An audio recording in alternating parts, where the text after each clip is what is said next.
Ladies and gentlemen, welcome to the RDX Sports Podcast. I'm Simon Head, and we are in the middle of a busy run of UFC action. We just had UFC Fight Night in Nashville, Tennessee, which heading in didn't have the greatest of fanfare, but anybody who watched that event will have come away thinking, wow, this sport is insane. There is so much going on.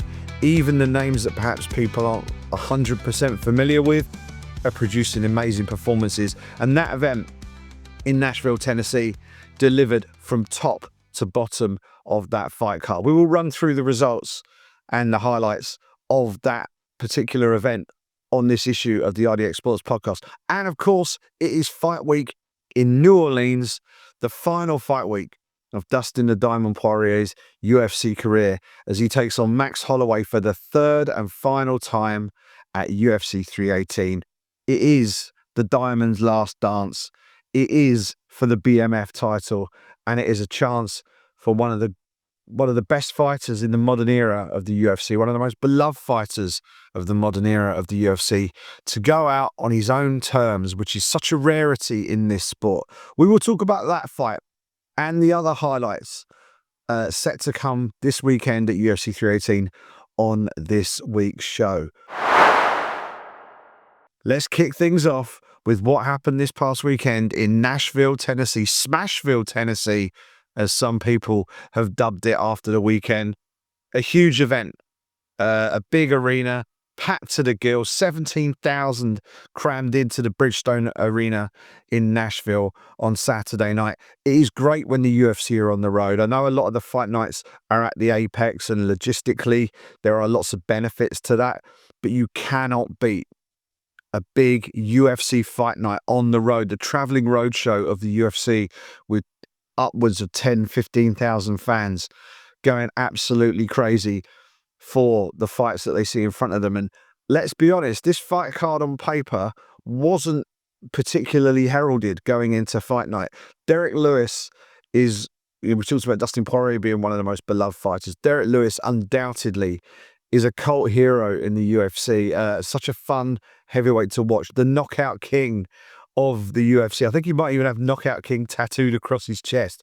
But Derrick Lewis really is one of the most exciting heavyweights in the world, and has been for some time, just because he looks incredibly vulnerable in his fights. He goes in there, he seems to get hurt in every fight, and then a switch gets flipped, and then all of a sudden he turns into the Black Beast, and then violence occurs, and he ends up with his hand raised, and he does that crazy celebration of his, where he's down on all fours, sort of hissing and doing whatever the hell that celebration is in celebration, along with Lord knows what other else celebrations pop into his mind, like taking off his shorts and God knows what else. But before you get the celebration, you got to get the win.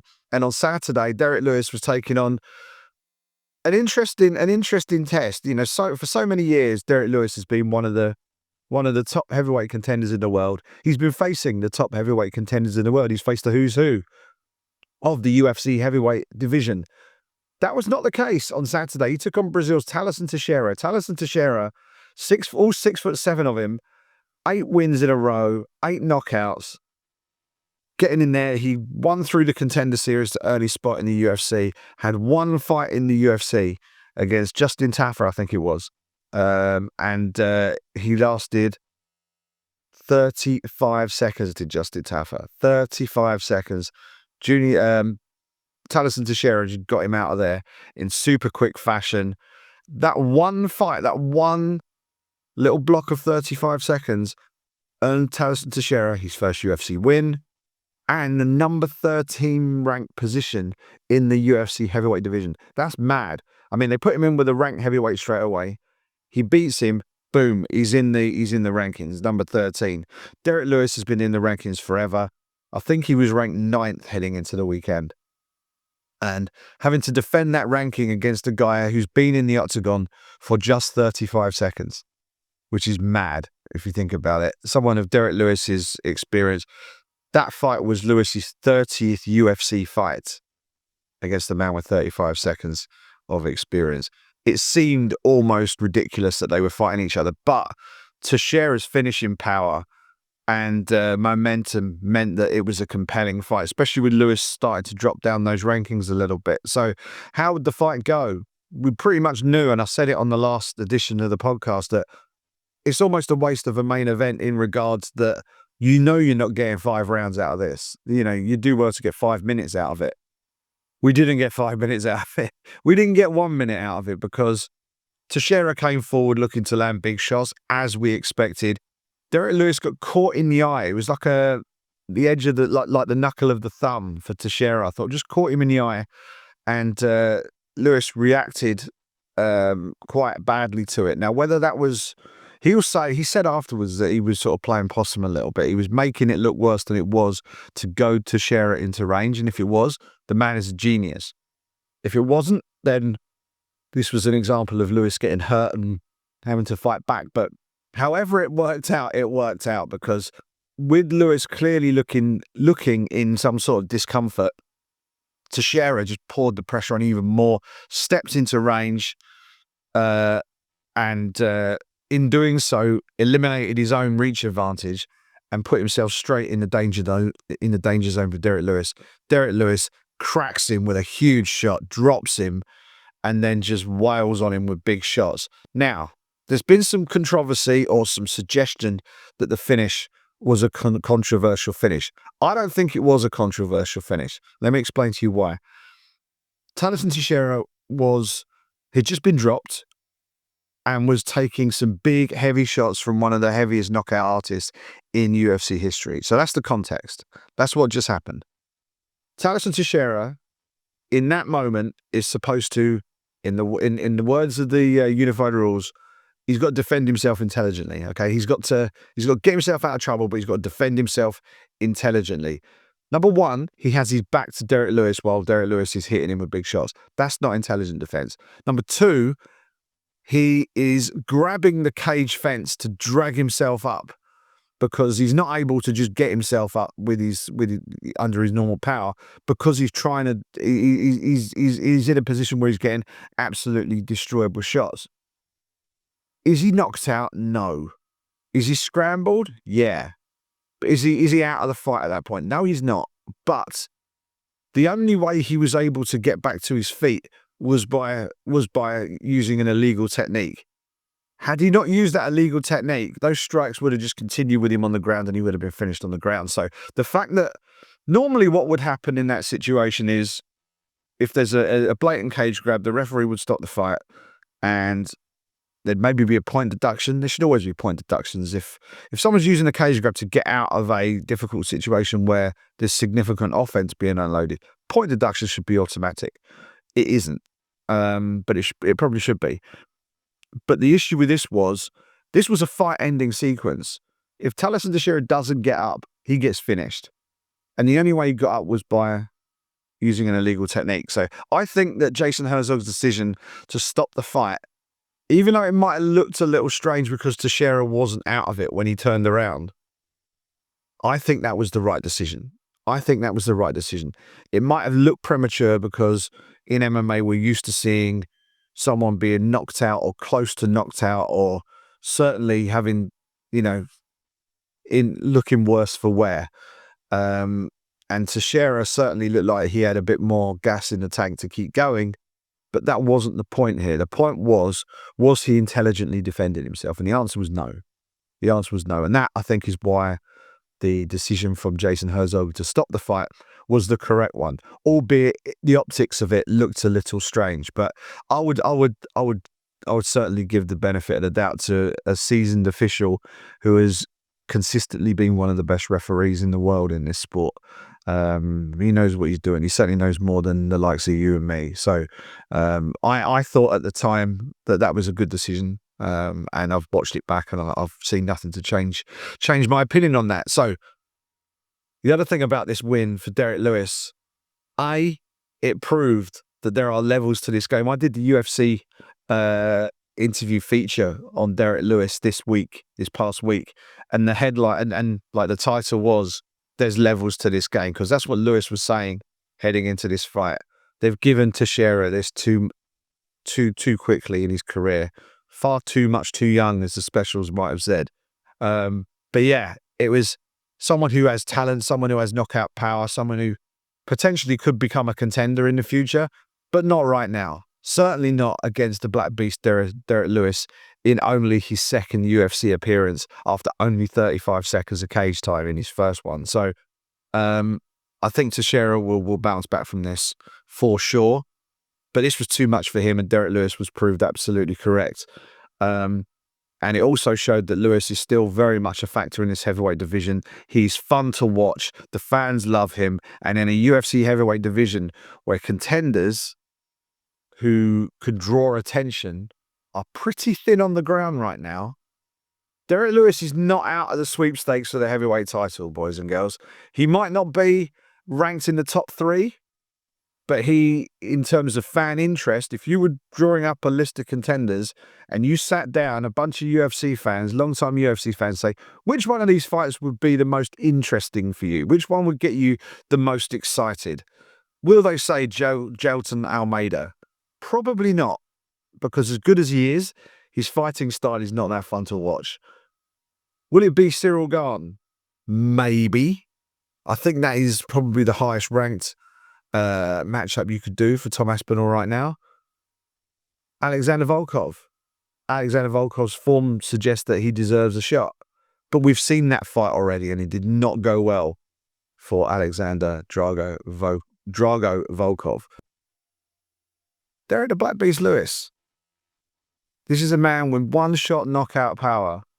Now, from a technical standpoint, it looks like a complete mismatch. We've seen Derrick Lewis in technical mismatches before, and he's gone and knocked the guy out and won the fight. So that X factor of Lewis's power means that he is a compelling dance partner for anybody in the UFC heavyweight division. So we'll see what happens. I would imagine that the UFC will do Cyril Gane as the first challenger for Tom Aspinall.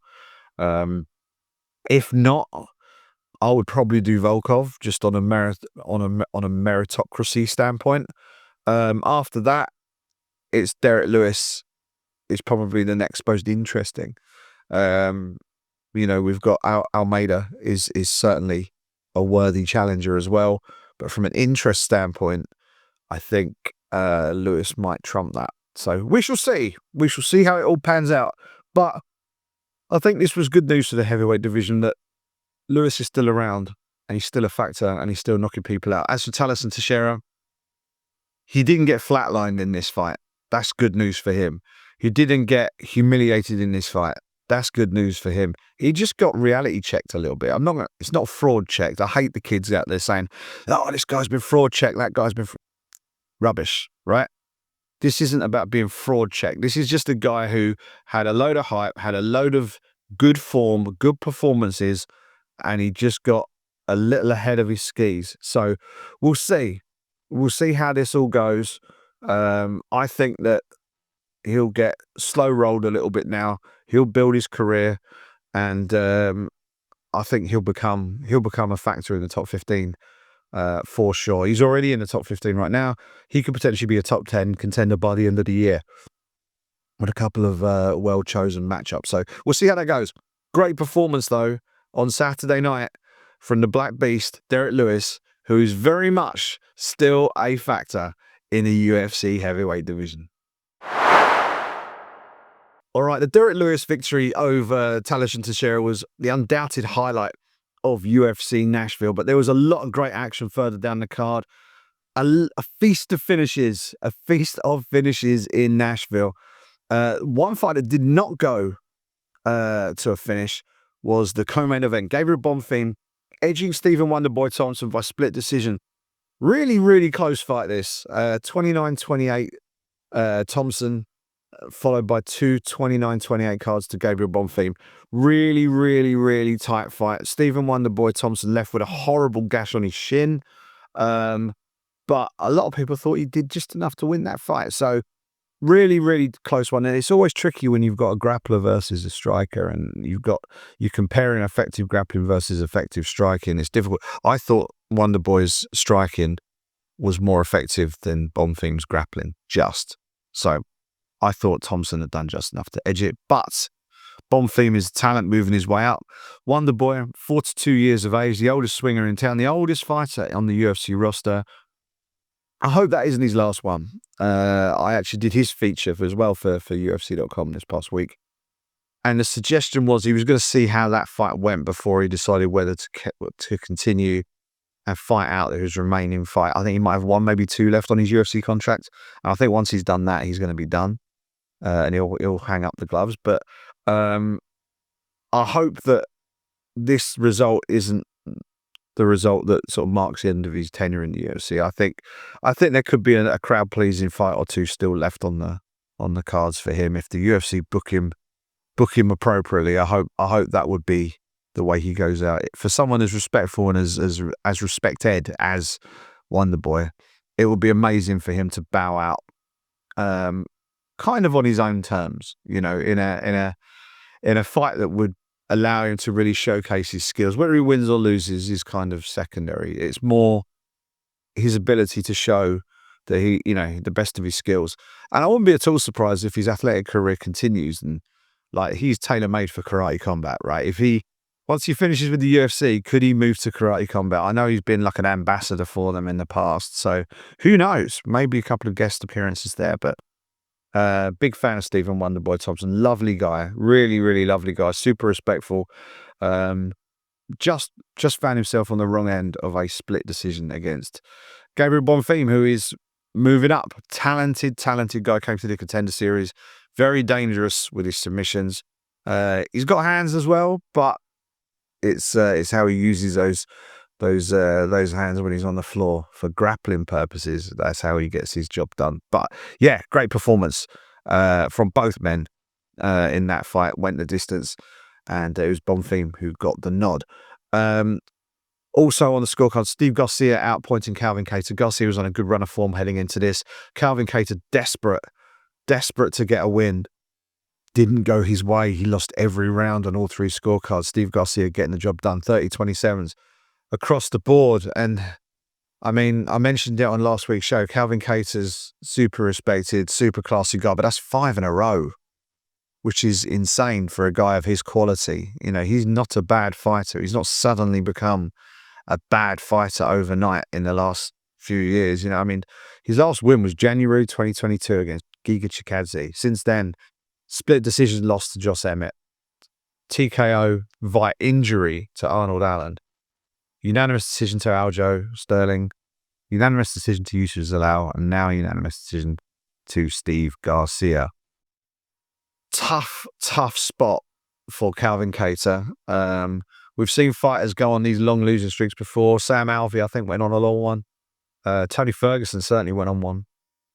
And I hope Kattar gets a chance to turn the tide and give him another fight and see how he goes. I think he's been a loyal servant to the UFC, and he's another one, a classy individual, does things the right way, and it would be a shame for him to bow out on a 5-fight skid. So let's see what happens with him. I really hope he sticks around and the UFC keeps him around, because he's a good fighter. Despite, casual will look at that list and go, wow, he's terrible. He's lost 5 in a row. He's not terrible. He's a very, very, very good fighter.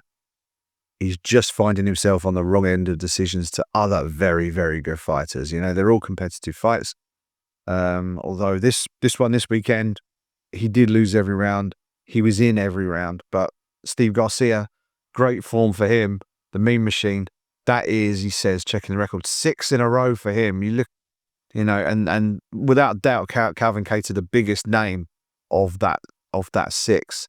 He's been fighting guys who are what you would describe as sort of prospect level fighters up to that point, really. Calvin Kattar, seasoned vet who has operated at the sharp end of the featherweight division, and he gets a good win over him. So Steve Garcia will be looking at even bigger names next time we see him in the Octagon.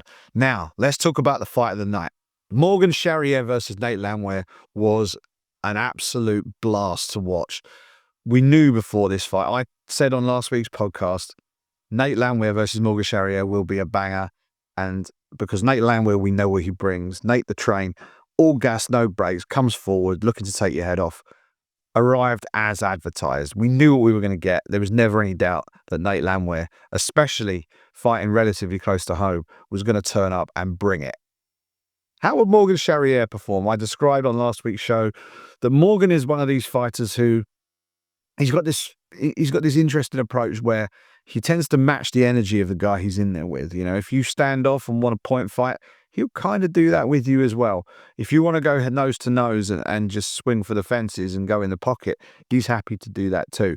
Morgan Charrier showed on Saturday night that he's prepared to get down and dirty and really, really get in the trenches with someone who lives in the trenches in Nate Landwehr. It was a great fight. It really, really was. Morgan Charrier started the fight superbly. And that's something that's been his Achilles heel in some of his past fights. He tends to start quite slow.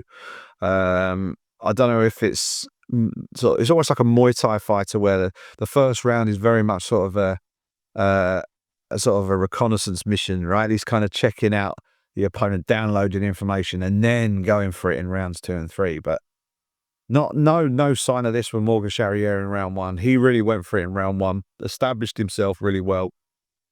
Good first round, wins the first round. Landwehr comes back in round 2, knows he's got to get back in this fight, comes back, has a great second round, really good second round. Both rounds competitive. We're not talking one-sided beatdowns either way here, but what we did get were two really exciting rounds of fighting. And then it got to the third round. It was like, okay, who wants this more?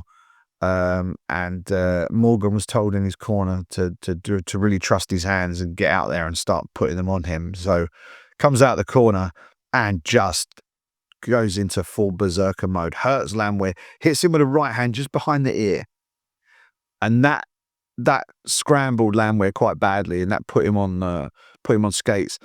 And Charrier just went all over him and just battered him with shots, and eventually knocked him out 27 seconds into the third round. That is the Morgan Charrier that everyone over here in Europe has been getting excited about. That is the Morgan Charrier that can be a real problem at 145 pounds. We've seen him in Europe. When he produces form like that, he's an absolute problem at 145 and an exciting guy against anyone in that division.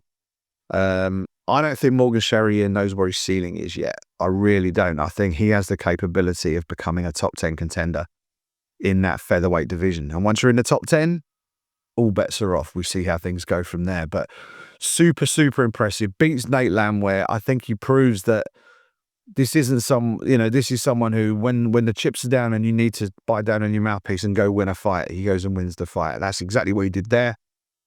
The momentum was starting to swing towards his opponent, and he was like, I'm having none of this. Comes out of his corner and absolutely steamrolls Nate Landwehr in the opening seconds of the third round.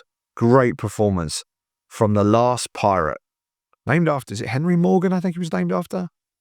But yeah, Morgan Charrier. Follow that man in the UFC featherweight division. Always a lot of fun, and gets a big win against Nate Landwehr on Saturday night. All right, let's very quickly run you through the other big results from UFC Nashville.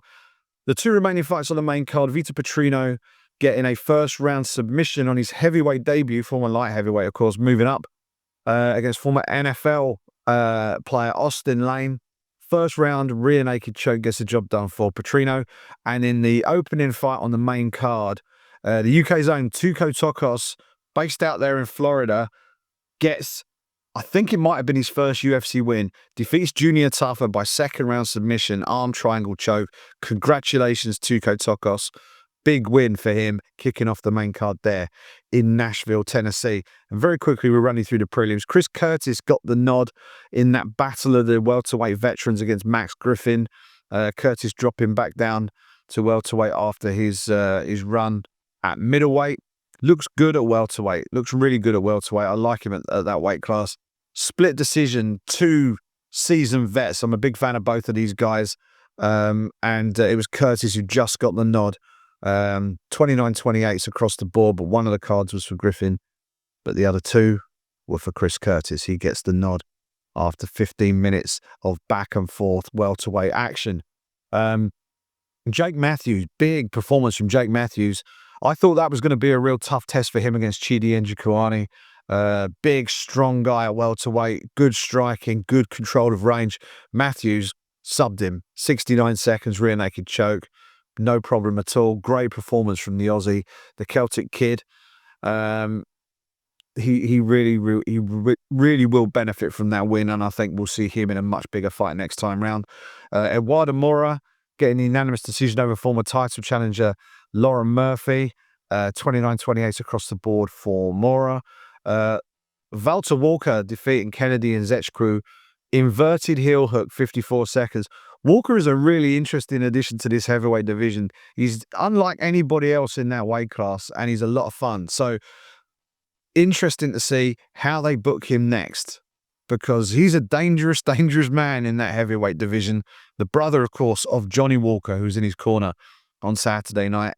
Not shy of a bit of trash talk either. So we'll see what happens with Walter Walker in his next matchup, but he's definitely one to watch in that UFC heavyweight division. Mike Davis, UFC veteran, great performance to defeat Mitch Ramirez. I think it was like a good run of form heading into that fight. TKO, flying knee from Mike Davis, and then finishing the job with some follow-up shots. Second round, towards the end of that second round.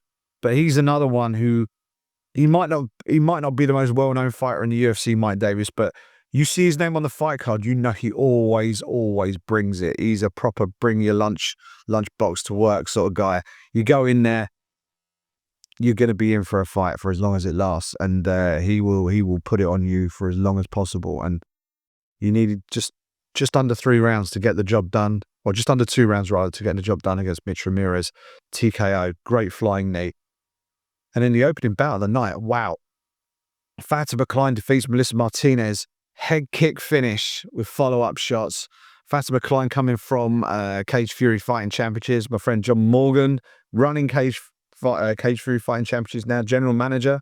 I know he was very high on Fatima Klein's prospects in this fight, and someone who could potentially be a bit of a star at strawweight. That was a good performance, and she's got a lot going for her. I think with a highlight reel moment like that added to her record, I think there could be good things ahead for Fatima Klein. She earned a $50,000 bonus for that performance as well. And to do that in the first fight of the night, that tells you how good the performance is. Because sometimes those prelim fights can get a little bit forgotten about when the bonuses get dished out. Not so this weekend, because Fatima Klein got 50 Gs.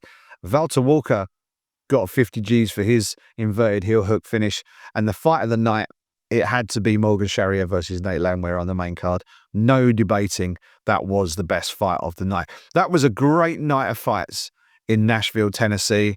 For those people who didn't tune in and watch it live, they missed out on a lot of fun.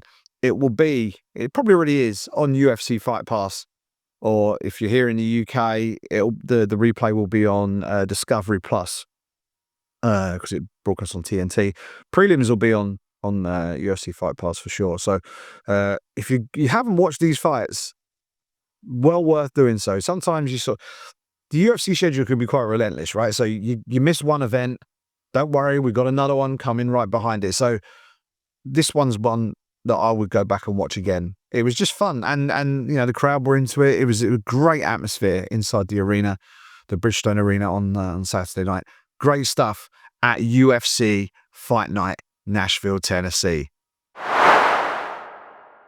All right, that's nearly all we've got time for on this show. But what we will do before we leave you is run down the fight card for this coming weekend. UFC 318 takes place in New Orleans, Louisiana, at the Smoothie King Center, which will be packed to the rafters to bid farewell to one of the UFC's most beloved fighters. Dustin "The Diamond" Poirier will be making the walk in his 41st professional fight when he takes on the BMF champion Max Holloway for that BMF belt in the main event on Saturday night. It is the third time that these two guys have faced off. Dustin Poirier won the first one via submission. He won the second one via decision. The first one was at featherweight. They were both very young. It was Holloway's UFC debut. Poirier was a young, hot-headed up-and-comer at 145 pounds at the time. The second fight, Poirier was established as a featherweight contender. This fight was for the interim lightweight championship. Holloway was moving up from featherweight in a bid to try and add a second belt to his collection. Obviously, he'd already been the featherweight champion.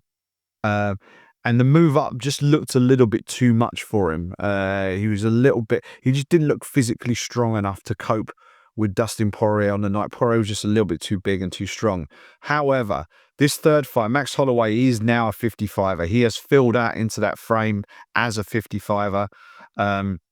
He won the BMF belt in spectacular fashion by defeating one of the top 55ers on the planet, Justin Gaethje. He absolutely comprehensively outstruck him through 4 3/4 rounds at UFC 300, and then did that traditional pointing to the center of the octagon and inviting one of the biggest knockout artists in the UFC to slug out the final few seconds of the fight, which at the time seemed insane because Holloway had the fight in the bag, lock, stock, everything sorted. The fight was won, and he was offering an opportunity for Justin Gaethje to knock him out in the last few seconds, which is mad. However, Holloway went toe-to-toe with him and knocked out Gaethje in the most stunning fashion in the last second to just put the exclamation mark on one of the great performances in UFC history. He captured the BMF title, and that was at 155 pounds. So to do that against someone who is as big and strong and powerful at 55 as Gaethje, that shows you that Holloway is now legit at 155 and is not just a featherweight moving up. However, after that fight, he went back to 45 to challenge for the featherweight title against Ilia Topuria and got knocked out for the first and so far only time in his UFC, or in his MMA career, forget UFC career, MMA career. Topuria knocked him out. Holloway had never really looked in any danger of being knocked out in any of his prior fights. Gets beaten comprehensively. Like, there's no doubt. It wasn't like a quick stoppage or anything. He got knocked out by Ilia Topuria. Now Holloway's bouncing back. He still has the BMF belt. That wasn't on the line for that particular fight, so he still has the BMF belt. He's taken on Dustin Poirier. Holloway wants to get back in the mix at 155 pounds. He wants to get back and potentially rematch Topuria for that 55 belt.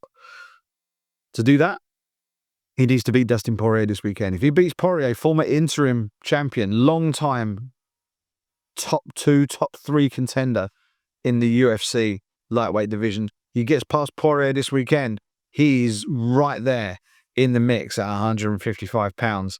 If he loses, he's probably one win away from being in the mix, but he's there or thereabouts now. Beating Poirier is a statement for him, and he'll be right in there with a potential shot at the 155 title.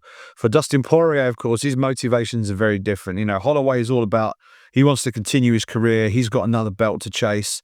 That's his career path that he's looking to follow. For Dustin Poirier, the career path ends at the end of the event on Saturday night. This is his final fight. He has done everything he wants to do in his career. The one thing that eluded him was the undisputed belt, but he still was a UFC world champion. He captured the interim belt with that win over Holloway a few years ago. And yeah, he's done so much for the sport. You know, he's come up through the WEC, joined the UFC, and has fought a who's who, and has always brought the action, always been entertaining to watch, and has always, while he gets, certainly earlier in his career, he used to get a little bit wound up by things. As he's matured and grown in front of our eyes during his career, he's grown into one of the classiest operators in the UFC. You know, he goes in the cage, gives everything that he has, and puts on exciting fights, some of the most memorable fights. But then outside of the cage, he's always giving back. He created the Good Fight Foundation, where it all started, where he started auctioning off his fight kit after his fights. That started raising money for good causes in his local area. He turned it into a charitable organization, and then the Good Fight Foundation was born out of that. And that giving back has continued throughout his UFC career, auctioning off items, doing personal appearances, just raising awareness for good causes in the Louisiana area, particularly around Lafayette, where he lives. So he's done an awful lot in terms of giving back and helping others. He's now famed for his hot sauce. He's launched his own brand of Dustin Poirier's hot sauce, and that's been very successful for him too. And but yeah, he's just, and I'll always remember from a personal standpoint. I haven't been able to travel to UFC events as much as I used to a few years ago. But one of the events I went to, he was due to headline in Dublin back in 2016, I think it was. He was supposed to fight Joe Duffy in the main event in Dublin, and back then that was a big fight. Poirier was right there looking for a title shot. Duffy had worked his way into position, and that if he could beat Poirier, he potentially could have been in position, and we were potentially looking at Joe Duffy, Conor McGregor too. That's the sort of level of fight we were looking for. So were we going to get that? It was a huge fight for Duffy, and Poirier was going to come over and provide that test. So how would that go? The problem came during fight week. Joe Duffy got flash KO'd during his during a sparring session, and was unable to make it to fight night. And I remember we were in the hotel bar, which is where we were doing most of our work, at the Gibson Hotel in Dublin, which anybody who's been to Dublin, it's right outside the Three Arena. It's just across the way from the Three Arena. And I remember Poirier coming down and being told that his fight that he'd flown halfway across the world for had been scrapped at like no notice at all. It was like the day before the weigh-ins, I think. And he was absolutely gutted. But what he did do, he stuck around. He stayed in the hotel bar with us, and I wouldn't say happily, because he certainly wasn't happy. He was pissed off, but he so professional that he stood there, and one by one, he let every single media member with a microphone or a camera stand there and interview him and get his first person reaction to the news that he'd literally just been told moments earlier. And it would have been very easy and totally understandable for him to say, guys, I'll put out a statement later. I don't really want to talk right now. But he didn't do that. He gave every single media member his time. And I thought that showed you the class of the man. At a moment when, his opportunity to compete in a main event in a new country for him, he'd flown halfway across the world, and I'm sure he had his family with him as well, come all the way over, and then the fight got scrapped through no fault of his own, and he was still classy enough to stand there and give us his immediate thoughts afterwards, which was great. I almost felt bad asking him questions at the time. It felt almost unfair to be asking him about it, but that was our job, and he saw his job as standing there and giving us his answers. So, all credit to him for that particular moment. It's just something that sticks with me personally, but super classy individual in general, as I say, always giving back to the community, always giving back to the UFC fans through his performances in the Octagon, and will go down for sure as a UFC Hall of Famer. He takes on Max Holloway on Saturday. However that fight pans out, I think that's going to be an emotional one. Everybody loves Max Holloway, and everybody loves Dustin Poirier. It's going to probably feel a little bit weird, because most people, I think, will be sentimentally hoping that Dustin Poirier can go out on a victory. But it's hard for anybody to not want Max Holloway to win, especially given that what happened in his last fight, being so viciously KO'd for the first time in his career. So someone's going to be absolutely crestfallen at the end of this. But two more classy representatives of the sport you could not wish to find, and the perfect main event for Dustin Poirier's final fight in the UFC. Really looking forward to that. UFC 318 Saturday night, Smoothie King Center. Holloway, Poirier 3 for the BMF title, and Dustin Poirier's retirement fight.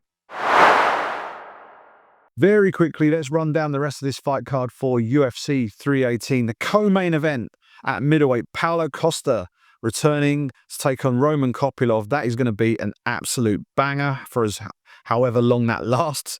Costa will go in there and throw hands. Kopylov loves to stand and trade. That is a potential fight of the night contender. That could turn into a real war. Kevin Holland versus Daniel Rodriguez. Holland, I think, making his 4th appearance, I think it is, of 2025. And it's only July. Insane. Taking on D-Rod, Daniel Rodriguez, someone who'll get in there and take on anybody in the world at 170 pounds and give him a good fight. That should be a fun one to watch. Featherweights, Dan Ige taking on Patricio Pitbull. I'm fascinated by this fight. I spoke to Dan Ige in Las Vegas.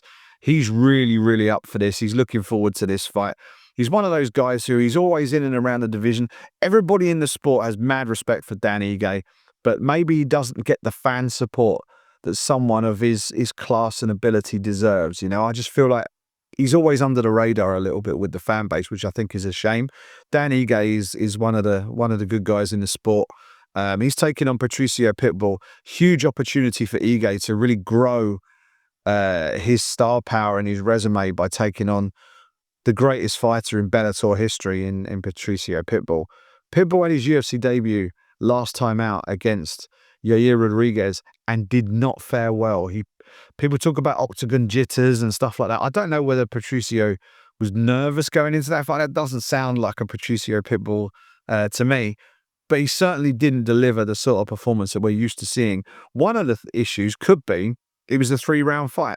Patricio has been a champion forever in Bellator. He's used to fighting 5 rounds. You can ease your way into fights a little bit. You can almost give away the first round. You know, I talked earlier about Morgan Charrier being a bit of a slow starter traditionally and downloading his information in round 1. 3-round fights, that's always very difficult. And, you know, you're always running the risk of you have to turn it around in round 2 if you give away round 1. In a 5-round fight, you've got a bit more leeway. You can give away 1 round or maybe even 2 and still know that you've got enough rounds left to turn the thing around. And that was often how Patricio Pitbull used to fight. You can't do that in a 3-round fight, especially not in the UFC, especially not in the UFC featherweight division where every single fight is a severe test of your credentials. So I think we're going to see a much more aggressive Patricio Pitbull in this fight. And I think that's going to make for a really, really good fight here. Dan Ige will bring the fight to anybody. He's cerebral. He's got great fight IQ. He has huge punch power that doesn't get spoken about enough. But the one thing with Dan is he's a really good fighter. But when he's come up against those really elite level guys, that tends to be where he's just sort of hit the ceiling a little bit and hasn't been able to make that leap. This is an opportunity for him to make that leap. He's at Extreme Couture. He's at a great gym where he will be super well prepared for this fight. But Patricio is going to be super motivated himself. So I'm really looking forward to seeing how that one pans out. We've got Ige looking to prove that he can mix it with the very best in the world and maybe open the door to some really big fights later in the year.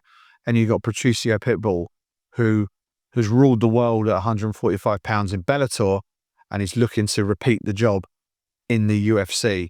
But he's got to bounce back from a really disappointing showing on his Octagon debut.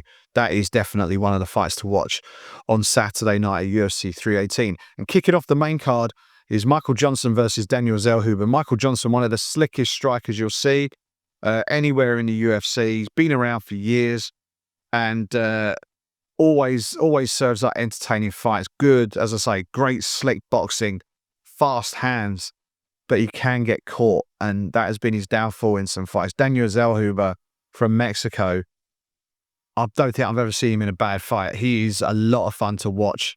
He's going to be one of these guys who, whoever you put him in the cage with, he's going to deliver you action and entertainment. And against someone like Michael Johnson, we're going to have, I think it's going to be a fast-paced back-and-forth war for as long as it lasts. Whether Johnson uses his slip boxing and manages to clip Zellhuber, or whether Zellhuber can walk through it and land something big, that is going to be a great fight to kick off the pay-per-view main card at UFC 318. The prelims have got some good stuff on them as well. Carter Phillips at bantamweight taking on Vinicius Oliveira. That's a good fight at 135 pounds. Middleweight rivals Marvin Vettori and Brendan Allen have jawed at each other on social media and in person leading up to this one. They're going to go head-to-head at 185 pounds on that preliminary card. Francisco Prado taking on Nikolai Veretennikov at welterweight, and Atiba Gauthier taking on Robert Valentin. That is your televised prelim card on ESPN. in the States, and that'll be on TNT Sports and UFC Fight Pass in the UK. And we have a 5-fight slate for the early prelims. So UFC Fight Pass, normally you get 2, maybe 3 early prelims. We're getting 5 this weekend. Adam Fugit taking on Islam Dulatov. Look out for Dulatov. He looks pretty tasty. Jimmy Crute at light heavyweight taking on Marcin Prachnio. That's a decent one at 205. Ryan Spann at heavyweight taking on Lucas Dresky. Bruno Ferreira versus Jackson McVeigh at middleweight. If I remember correctly, Jackson McVeigh was due to fight during International Fight Week. That did not work out for him. His opponent, I think, was either had weight cutting issues or couldn't make weight. He's now been bumped to 318. Jackson McVeigh takes on Bruno Ferreira. And kicking off the night, Carly Judas taking on Nicole Cagliari at 125 pounds. That should be a lot of fun. I've seen a few people sort of criticising the fight card. I think there's some great matchups on that fight card. Costa Kopilov will be an absolute banger. Holland Rodriguez is a decent fight. Ige Patricio Pitbull, for me, the most interesting fight on the card outside of the main event. Johnson Zellhuber is a great appetizer at the start of the main card. So many fun fights on this card at the Smoothie King Center. Great name for an arena. In New Orleans, Louisiana, Saturday night. Usual start times, I believe. So that'll be about 11:30 for the prelims in the UK, 1 o'clock for the TV prelims, 3 a.m. for the main card. Set your alarms, get a tactical nap in. Don't do what I do and try and go all the way through. It ruins you for the next day. I'm going to try and get a tactical nap this weekend and try and be human on Sunday. And we will do a recap podcast for this event. We'll give you the last word on UFC 318 after fight night on Saturday night. So make sure you come back and join us for that as well. Right, that's all we have on the RDX Sports podcast this week. Chuck us a follow on the socials, RDX Sports on X, RDX_sports on Instagram and Threads. You can get me across all social channels at Simon Head Sports. And most importantly, give us a like, give us a subscribe on this video. Make sure that you never miss an episode of the RDX Sports podcast as we take you through an absolutely packed year of combat sports. It is just getting busier from here on in. We've got a packed summer of fights coming up, and UFC 318 is just the next one. The final fight of Dustin Poirier's MMA career against a fellow legend in Max Holloway. Cannot wait for fight night in New Orleans. Enjoy the fights this weekend, ladies and gentlemen, and I'll speak to you next week.